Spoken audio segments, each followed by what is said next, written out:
All right, so today I'm going to break down my dating life in a nutshell. So, like a lot of you watching, I wasn't particularly gifted when it came to dating. In fact, I was anything but a natural.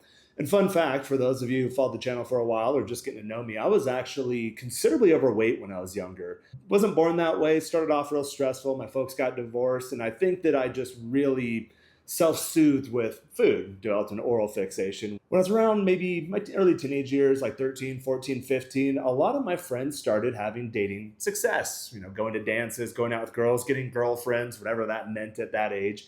And I was left behind. I remember I'd go home, I'd fantasize, what if Susie liked me? What if Heather gave me the time of day? And I really couldn't look in the mirror at that point and realize that it might be a me problem. Luckily, as I started getting older, I eventually got to the point where I did look in the mirror and realize I didn't like the person that was looking back at me. So I decided around age 16 or 17 to make weight loss a focus. Within a year or so, I lost roughly 100 pounds. There was still some weight left, and I had to figure out my new body, and that eventually came off over the years. But I made a concerted effort, and to be honest, it was primarily for dating. All of my friends were starting to get girlfriends. They were having these great experiences with the girls in their lives, and I was always the nice guy, the guy in the friend zone. I was pretty good at school too. So yeah, she'd copy my paper. I'd even do homework for girls or do little academic errands for them. And a lot of guys, and I'm sure you've been in this situation, I thought, well, the more I'll do for her, maybe she'll realize that Jaren's a good guy, and then I'll give him the time of day, and I'd sit idly by. Just be there. Just be supportive. Just lending her that shoulder to lean on. And it never happened. So the weight loss happened. Eventually, I got a lot leaner. It took a while for me to start putting the muscle mass on, but almost immediately, girls started showing me attention. In fact, I eventually got a high school girlfriend, and she invited me to prom, which was really cool. And back in the day, there were no social media, there were no dating apps, there wasn't even really internet in most people's houses at that point. So the reason she caught on to me was out of proximity. My last name's Scott. Her last name was something very similar, and she slipped me a note. Hey, do you want to go to prom with me? Obviously, I said yes. I couldn't believe it. I didn't even know this girl was into me. Although looking back, I should have seen the signs because she was actually there along my weight loss journey. We'd go to the gym together. So I did start off putting myself in the friend zone, so to speak. But eventually, once the results started surfacing, she thought, oh, okay, I'll ask this guy out. We went to prom, had a great time, and I think a week or two after, I slipped her a note right back. Do you want to be my girlfriend? Yes or no? Kind of like that old George Strait song. Check yes or no. She checked yes. We were an item, so to speak. We were official. We were going steady for those who are older folks, if people still say that. And we were off to the races. Throughout my high school years, I didn't really know any better what was a good relationship versus bad relationship. At the time, I thought, just great, I have a girlfriend. And it was really cool looking back because she was my first for everything. And especially coming off of the obesity, it was nice to kind of ease into the dating thing. So first kiss, first makeout, first everything, so to speak. That relationship lasted the duration of my high school. Now, this is where I realized, again, not at the time, but looking back to where I probably needed to get this stuff down earlier rather than later. But I got into a bunch of really good universities, my dream schools. I did, again, nice guy syndrome, did her homework for her, did her homework for her, filled out all the college applications, and she got into not a bad, but not a great state school. So I forewent my dream universities, and I went to a state school with her.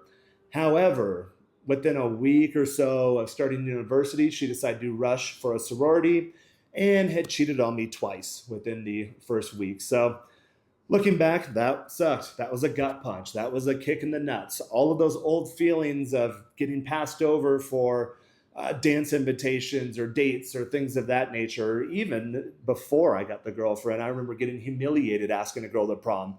Sent a note back to me. Not only do I not want to go to prom with you, but you're disgusting, you're gross, everyone knows I like you, I can't believe it, I'll never get over this, please leave me alone. So those kind of feelings started coming back when I found out that my high school sweetheart had cheated on me while rushing sorority. But luckily at that point, I was on academic scholarship. I was a couple years ahead in school academically, so I decided to come down to Mexico the first time around.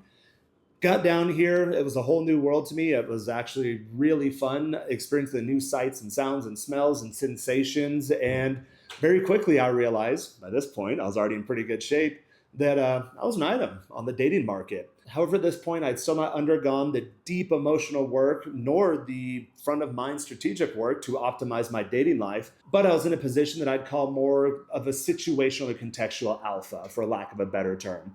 I was popular. I lived off campus. I was in good shape at this point, so I'd already lost the weight. I had started lifting and had this new bed of muscle under what was formerly fat. And I lived in Guadalajara at the time, some of the most beautiful girls in Mexico. And I went to a private school. So they were approaching me, which was really nice. It was really novel.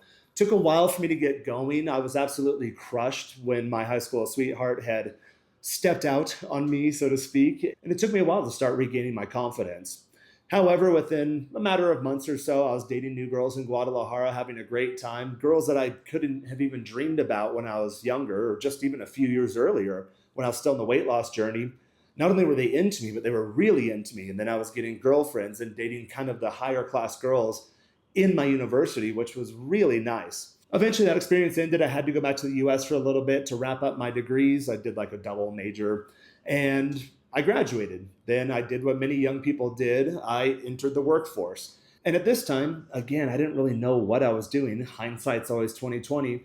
I employed what I would now call more of a serial monogamous type model of relationships. So I date, but I date with intention. It wasn't necessarily to hook up, although there's plenty of hookups. Before you find the right one, you have to go through other ones. And I would try to get girls into a relationship as fast as possible. Now, I did have a couple of good relationships, ones I can't complain about. We both had mutual growth, and a lot of times, I say on this channel, the worst breakups are not the ones like infidelity. The worst ones are where you and the girl just get it, you click, there's chemistry, but further down the path, your lives are diverging and going in different directions. So I'd say in my serial monogamous phase, through most of my 20s, I had 50-50. I had great relationships, but I also had very torrid, turbulent relationships. I even had an experience with a BPD girl one time, and that was a nightmare. But along the way, you start learning, your wounds become your work, and eventually, amassing more and more battle scars, I entered the dating market hardened and got better results for less effort and less heartbreak as time went on. Now, there was a crucial moment, and I keep referring back to the fact that these are old scars or old wounds that you keep scratching off in your day-to-day relationships. Eventually, I found a girl that I thought I'd like to settle down with, and let's just say, long story, very, very short, there was a green card play involved. Obviously, I like the Latinas. The whole point of the channel is Mexpat dating. I studied abroad in Mexico and lived here before. I eventually came back to Mexico, and I've been here since. So I met a girl from Colombia, met her in Miami. Eventually, we shacked up, and then, sure enough, about the time her change of legal status came in the mail, well, I can't do this anymore. And I should have seen the signs. We'd go out, and everything seemed peachy keen on my end.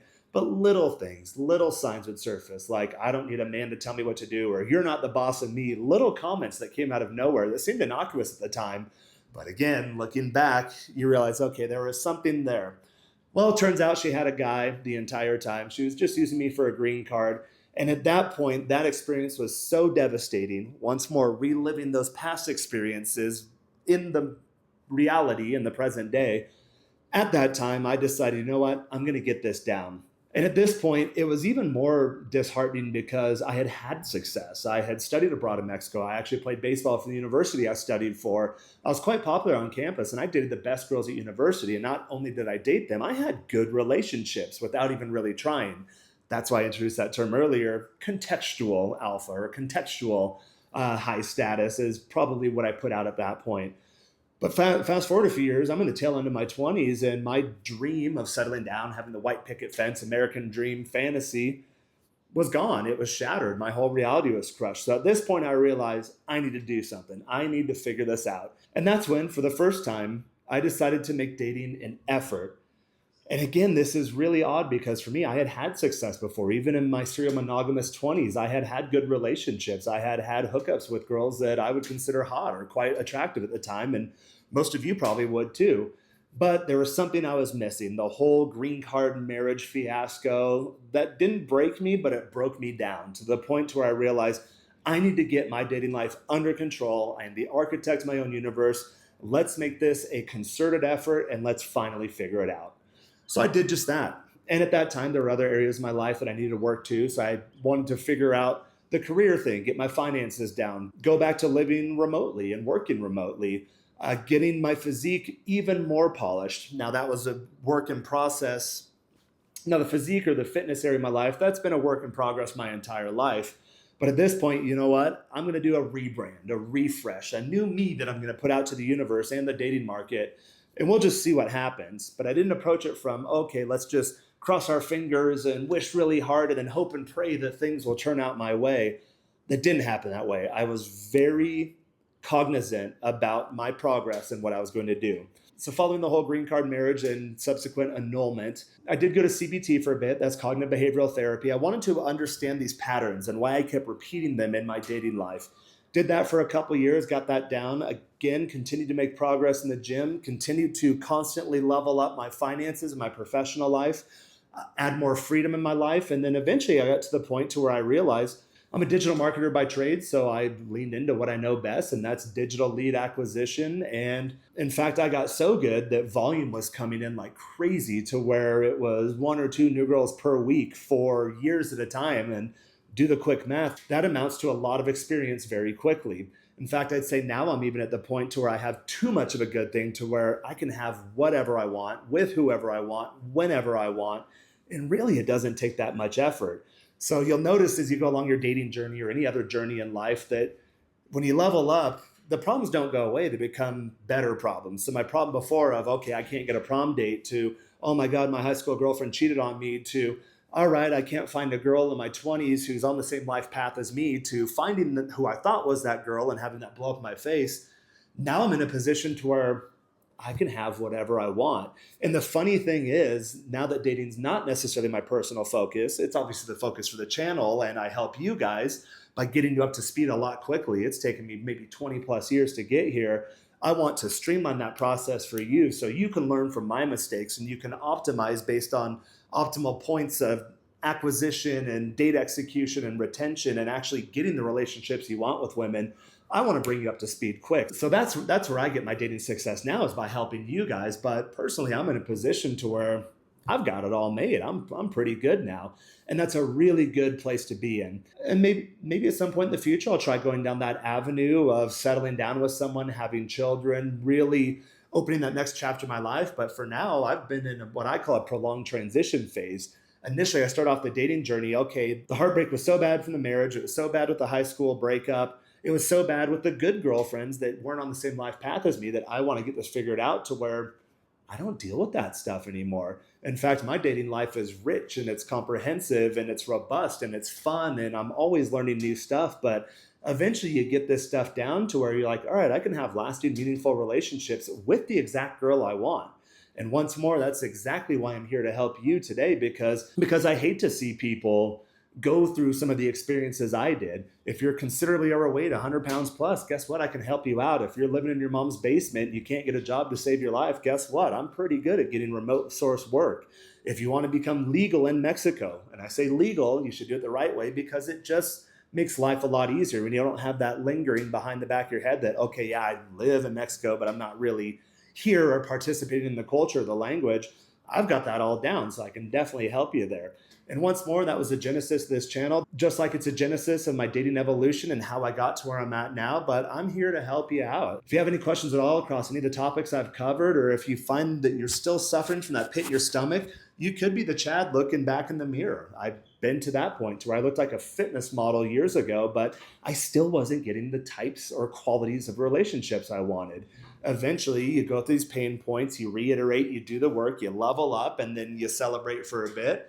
And then you realize, okay, well, there's a new level. And then you work towards that new level and you unlock that new level. But with new levels come new challenges, better challenges, once more, to reiterate that fact. But it's always a game of progression and reiterating and constantly reinventing yourself. And not even necessarily reinventing yourself, but refreshing yourself to put a new veneer on and really present your true, authentic self to the universe.